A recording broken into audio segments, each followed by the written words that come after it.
What would happen if you took the real human beings from one of the most popular reality shows in the UK and turned them into a theme park attraction? Sounds pretty like dystopian, right? This has happened at Thorpe Park. Back in 2018, Thorpe Park opened a Love Island experience. You could meet and greet with people from Love Island and live out your life in the villa. But it was actually at Thorpe Park and you didn't have to fly abroad. Today we're going to be talking about how well that went, what it actually involved, and some of the darker tones behind an event like this.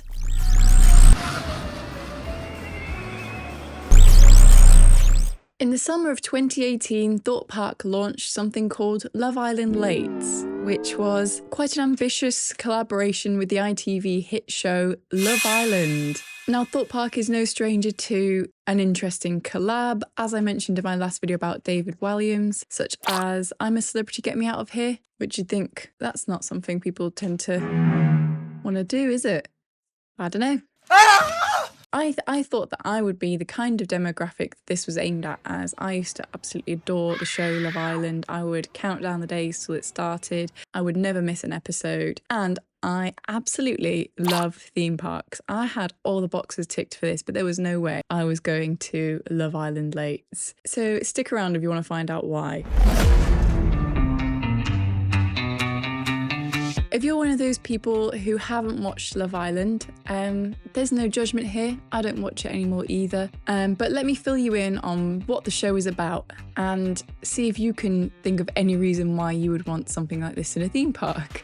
A set of beautiful women and beautiful men, all of them sort of in their 20s, are flown out to Mallorca where they're isolated in one villa together. They have to share beds, they have to do couples challenges, truth or dares, something, I don't know, kissing, all while in swimwear, on camera, all day. Did I mention that these people don't know each other yet? And the goal is for people to fall in love, hence Love Island, and make real connections with people while going through several tests of their relationships throughout the summer. There's a concept where you couple up with people, so you have to choose someone that you want to couple up with, which means you will share a bed with them, but that's pretty much all it actually does. It slightly affects the challenges they have to do, but other than that, they're free to go and talk to whoever they want in the villa, do whatever they want. Saying it out loud now makes me wonder why I wanted to watch this, but if I'm being honest, I absolutely just love the drama. Now it kind of makes me feel really sick and very sad. I don't think Love Island as a show has done a lot of good for my generation in terms of body image, given that all the people who are sort of cast on Love Island kind of all really look the same. And when they've tried to have perhaps diversity, those people have not been treated the same as other people on the shows, in my personal opinion, which is really sad. Obviously, it's ultra vain in that, I don't know, do you think it would get the same viewership if everyone was fully dressed all the time? But on a very serious note, you can see, unfortunately, the ripples of this TV show on some of the contestants' lives. Caroline Flack, even a presenter from the TV show, committed suicide. Sophie, who was a beauty queen, who was a contestant on the show in 2016, committed suicide. There was a contestant called Mike, who appeared on the series in 2017, who also committed suicide later. I'm not going to talk about those tragedies in this video and sort of theorize about them because I don't think that's helpful. I'm a theme park channel, so I just love theme parks. I'm not a gossip channel or a drama channel or a news channel. I have no authority to be making judgments or conclusions about any of these people's lives, but I think that comes back to the sort of root of the problem with Love Island, doesn't it? Who are we to make assumptions about people when actually we're not seeing their whole lives on camera? We don't know what the producers have been saying, we don't know what's not been shown, etc, etc. So back to Thorpe Park, okay? We'll talk about something a little bit lighter-hearted that I do know a little bit about. What was Love Island Lates, the event at Thorpe Park? Thorpe Park had transformed their section Amity Beach into something that vaguely represented the Love Island villa with neon lights and faux foliage. And they also have the beach section at Thorpe Park, which, this is a side note, who goes to Thorpe Park for the beach? I always wonder this. I've never thought, do you know what, I'll make sure I'll bring my swimming cozy because I want to dip my toes in that.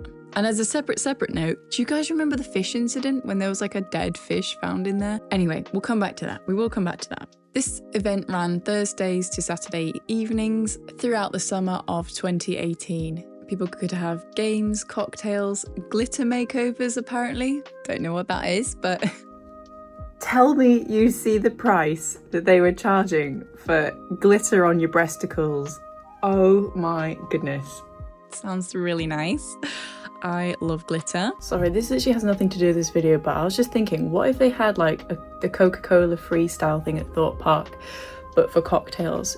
Do you think they'd charge less than £80 for it? And one of the main things that attracted people, presumably, was going to be the meet and greets with the reality TV stars themselves from Love Island. For me, what would have appealed would be the late night riding because it meant that the park was open a bit later in the evenings. However, this event wasn't included. I actually didn't mention this in the video, but it was only £10 entry to go to the Love Island Lates. If you're at the theme park already, it was already included. So they had laid out a fire pit, the pit from Love Island, which, again, if you don't know about the TV show, that was sort of the hot spot where all the drama would happen.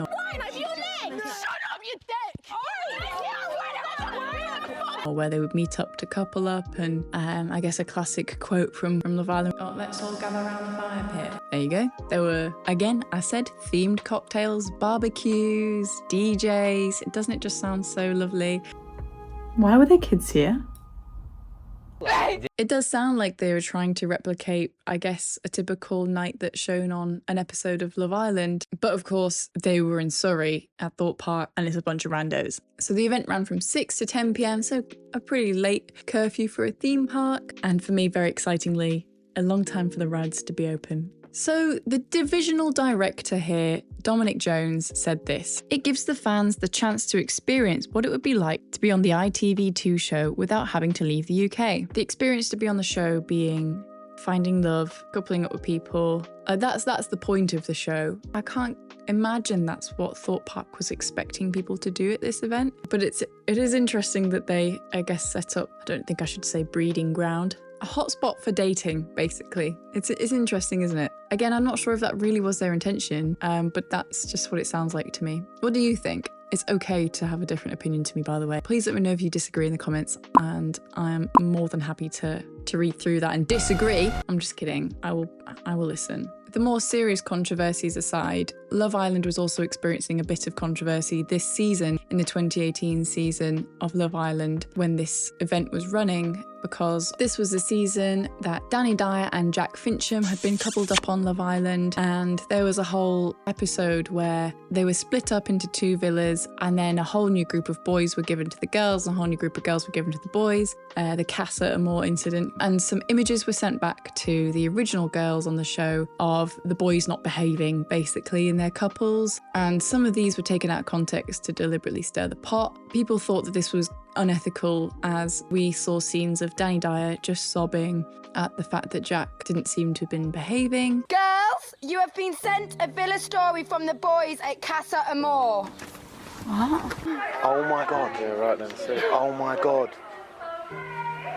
Oh my god. That's bad out scene for And I think the ripple effect of Love Island and, you know, the events that they do like Casa Amor, where they split them up and test their loyalty, has actually affected a lot of people in their personal relationships and the way that they are lacking in trust for one another, which I know sounds super dramatic, but I've seen it, guys. What do you think? Am I being too dramatic? Does it literally not matter? But there we go. So this was a particularly interesting year for it. So critics were arguing that Love Island was destroying young people's confidence. They were perpetuating harmful stereotypes about masculinity and femininity. I mean, there was sort of one cookie cutter mold for each, wasn't there? In terms of casting. It's fine that these people are like this, it's just who Love Island team chose to cast. So how did this affect Thorpe Park's reputation then? Well, it wasn't very good. By 2018, the reputation was already sort of shaking a little bit for Thorpe Park, just because it had been implementing a series of cheap IP-driven marketing stunts, which is intellectual property, in case you don't know. So enthusiasts and regular visitors alike were kind of turning their nose up at. They viewed it as tacky and desperate, which I think is probably quite well articulated. It was the same year that they launched the Walking Dead the ride, which was a retheme of X No Way Out, which was Rave the ride. Shame it turned to Walking Dead, but it's fine. It was described still to have had minimal investment other than a horror theming overlay. People saw Love Island Lates as gimmicky. Someone used the word nauseating and cheap, and there wasn't really a spike in attendance that came out of this event for Thorpe Park. The enthusiast community as a whole thought that this was really a shallow event, almost as shallow as Amity Cove. Stupid shouldn't have said that. And that it kind of contradicted Thorpe Park's reputation as a serious place for thrill seekers and was more aiming towards those who want to do like clubbing. I don't know. What's clubbing? I think overall people just thought it was tacky and cheap and kind of unserious. Obviously, Love Island is a very, very popular TV show, and so this probably did have a lot of potential, and I can kind of see the lines people were thinking of when they were making this and like what they were going for. Maybe Thorpe Park is seen as more for teenagers, young adults, like the cool hip place to be. You know, you can sort of see that with like the vibes or whatever they call it in the Dome. Like the lingo is more youthful. I don't even know what I'm trying to say here. Do you know what I mean? Like the Thorpe Park vibes are slightly tailored for young adults and teenagers. Hyperia was going to be called like LOL or YOLO or something, is that right? Anyway, I'm not as old as I sound, by the way. Nothing really went to plan in that people weren't going to be living their Love Island life in Amity Beach with a barbecue and an awkward meet and greet with some D-list celebrities. It's okay to be D-list, by the way. That's not meant to be degrading. These guys were normal people who've suddenly been shot to fame. Anyway, so people weren't having that like luxurious, bougie, like, exclusive lifestyle that you can see played out on Love Island, I guess. And thrill seekers weren't really getting a lot out of this either. If you're enjoying this video, please give it a like and subscribe with the notifications, because then you won't miss another video. I promise not to spam upload. Okay.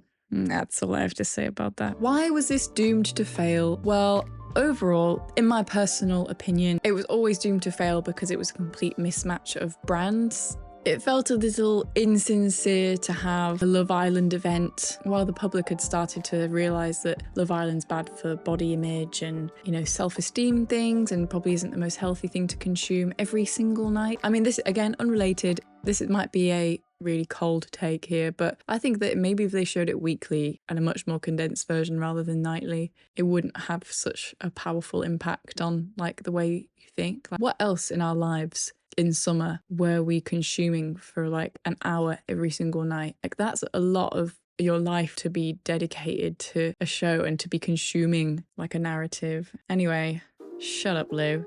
I'm like cringing at myself saying this, I'm sorry. But like, it could be because I'm just an insecure weirdo, but I'm still like living in the damage that Love Island did to my self-esteem. I think I'm so clapped, and you can comment and say, that's because you are, Lou. Again, me problem comparing myself to them, but you'd watch this and think, oh, that must just be normal behavior for people to do that. That's what a normal body must look like. And yeah, they were all normal people, but it was a very small niche of normal people that were cast for Love Island. So anyway, rambling. People also had started to become a little bit skeptical of Love Island in that a lot of the contestants were very aware of the opportunities that would be given to them after the show, in that they may become an influencer, they get brand deals, and that often seemed to sort of leak through in some of the contestants. You could tell that they may have actually just been on the show for business rather than for love. So that in itself even felt unauthentic on the season. And then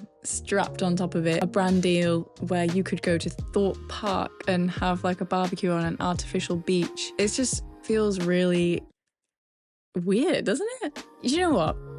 If it happened now though, I would go for a giggle. I would go to have a laugh, but I don't know. This does reflect larger strategic problems though in Thorpe Park's business. Every time they've used an IP, it's been a risk, which I do admire, but sometimes it just has not paid off. I mean, I didn't know who Derren Brown was until Derren Brown's Ghost Train came out, which I'm planning on doing another video on, which like blows my mind that was an IP. Black Mirror like had a lot of potential, and I think that actually was all right as an experience and something different to do in the theme park. But when you think about how much money they would have needed to pay for the rights for that, I don't think it drew in the crowds as much as it should have done. Obviously, I don't have the statistics in front of me, so I might be very wrong, but that's how it appeared. It felt like something stapled onto the end of an experience you can have at Thorpe Park. And there's glitter. If you're thinking, oh my gosh, I would have gone for the glitter, I love glitter. Firstly, I'm with you, I love glitter. And secondly, that's why I've made some of these theme park pins glittery. If you're interested in some quirky theme park pins that you can't buy anywhere else, that are designed by me, they're a bit of fun, silly, have a look at the website and there's a sale going on. See if there's anything you like there. As I say, some of them are glittery, so. Well, once Thorpe Park realised, okay, Love Island season's over, the event was very quickly packed away. Surprise, surprise, it was not repeated for any further years. By 2020, the Love Island beach huts had been repurposed for Fright Nights, so complete opposite end of the spectrum in terms of theming, and they were the kind of places that the scare actors would hide in for the Platform 15 scare attraction. Though all of the sort of branding elements were removed around Thorpe Park, but you might have noticed if you've been, there are kind of some sort of lingering bits from the Love Island experience there. Let me know if you've seen them around the park, because they have left some up, but it definitely didn't have the same kind of impact as other IPs have, such as Saw at Thorpe Park, where that has just lasted ages. They've had several scare mazes out of it. Obviously, the Saw roller coaster, that is still very popular and people travel to the UK to ride it, I've seen, which is kind of like, it's kind of cute in it. No, the Love Island experience did not have anywhere near the same kind of impact as an IP, which would make sense because it wasn't a roller coaster. What would a Love Island roller coaster even look like? Do you think it would be like a water coaster? I can't think. Give me some ideas. Oh, watch me do it on my Planet Coaster 2 live stream next time.